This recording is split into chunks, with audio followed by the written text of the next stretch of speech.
आदमपुर विधानसभा के उपचुनाव की बिसात बीत चुकी है। सभी पार्टियों के उम्मीदवार विरोधियों को चारों खाने चित करने के लिए तैयार हैं। सभी दलों ने अपने स्टार प्रचारकों की लिस्ट भी जारी कर दी है। अब ये स्टार प्रचारक आदमपुर हलके के गांव में अपने अपने प्रत्याशियों के लिए वोटों की अपील करेंगे। वहीं बड़े दल के नेता रैलियों के माध्यम से मतदाताओं को लुभाने का प्रयास करेंगे। आदमपुर उपचुनाव के लिए सभी दलों के प्रत्याशियों की उम्मीद समीकरण जातिगत वोटों पर आकर टिक गई है। आदमपुर हलके में सबसे ज्यादा जाटों के वोट हैं, लेकिन बात करें सत्ता पक्ष भाजपा की तो भव्य विश्नोई के सामने तीनों मुख्य दलों ने जाट उम्मीदवारों को मैदान में उतारा है। सभी पार्टियों के प्रत्याशियों ने हलके में अपने अपने दौरे शुरू कर दिए हैं। वोटरों को लुभाने के लिए तरह तरह के वादे कर रहे हैं। सभी प्रत्याशी एक दूसरे को पलटू बता रहे हैं। जी बिल्कुल, बड़ों का आशीर्वाद है, युवाओं में जोश है इस बात को लेकर कि हमारा एक हम उम्र और एक बहुत ही शिक्षित उम्मीदवार भारतीय जनता पार्टी ने उतारा है। और मेरा संदेश पूरे आदमपुर के मेरे परिवार को ये कि मुझे मौका दो, चौधरी बजरंग जी की नीतियों पर, उनके वचनों पर चलकर, पिताजी के संघर्ष से सीख लेकर मैं आगे आपकी सेवा करने में कोई भूल चूक नहीं करूँगा। एक आपको लेकर के ये बात कही जा रही है कि 6 तारीख तक ही आपके यहाँ पर, उसके बाद विदेश की टिकट है, इस पर आप क्या कहते हैं? देखिए, विदेश ये विपक्षियों के पास मुद्दे नहीं हैं, तो ये अंधेरे में तीर मारे कि शायद कुछ निशाना लग जाए। मैं हिंदुस्तान में पला बड़ा हूँ, सिर्फ हायर एजुकेशन के लिए मैं बाहर गया था, वो भी सबसे बढ़िया यूनिवर्सिटी जो दुनिया भर की सबसे बड़ी यूनिवर्सिटीज़ है वहाँ से पढ़कर आया था।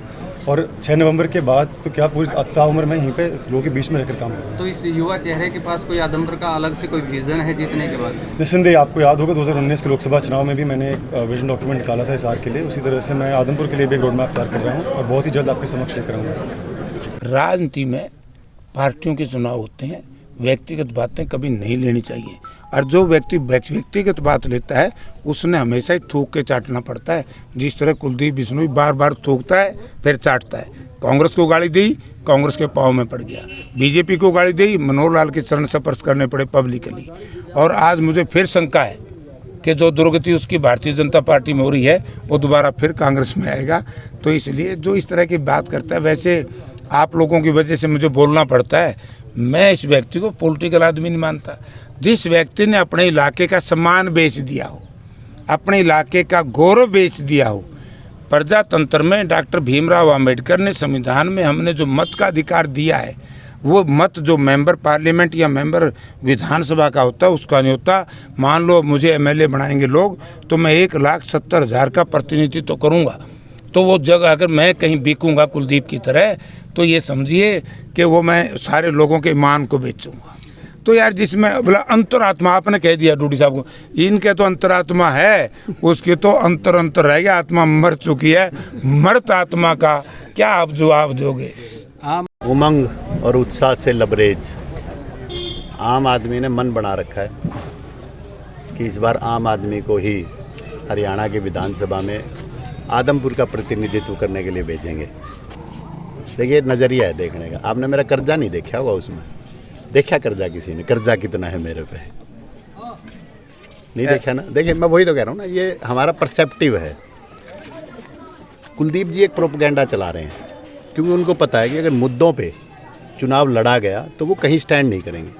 उन्होंने प्रोपेगेंडा चलाया। पहला, बालसमंद गाँव में वो हाथ जोड़ते हैं, भावुकता से अपील करते हैं कि आम आदमी वालों की बात सुनने मत जाओ, मेरे तो हाथ जुड़ा लो। उनको लगा ये तो भाई कार्यक्रम शिक्षा अधिकार पंचायत वहाँ सफल हो, हज़ारों लोगों ने वहाँ पे उस पंचायत में आके मजबूती दी। फिर उन्होंने दूसरा प्रोपेगेंडा चलाया, भाई आम आदमी आम नहीं रही, सतेंद्र तो करोड़पति को टिकट दे दी। बिल्कुल ठीक, मैंने उस समय भी यही कहा था, मैं भाई अभी 2 दिन में भर दूंगा पर्चा। 2014 का पर्चा पड़ा ही है तैयार का, उसमें चेक कर लो। इसमें भी हर व्यक्ति अपने पर्सपेक्टिव से देख, किसी को आधा गिलास खाली दिखता है, किसी को भरा हुआ दिखता है। तो आपने वो तो देखा, दादा लाई ज़मीन है वह पड़ी पड़ी बद गई, महंगी होगी सरकारी, कमिश्नर रेट महंगा हो गया। उसमें पैदा थोड़ी ना ज़्यादा शुरू होगी, पैदा तो वही 40-45 मन कणक हो रही है। उस ज़मीन की वैल्यू पहले कमिश्नर रेट उसका मान लो कि 40 लाख था, आज उस 50 लाख हो गया। उसका मुझे क्या लाभ हुआ?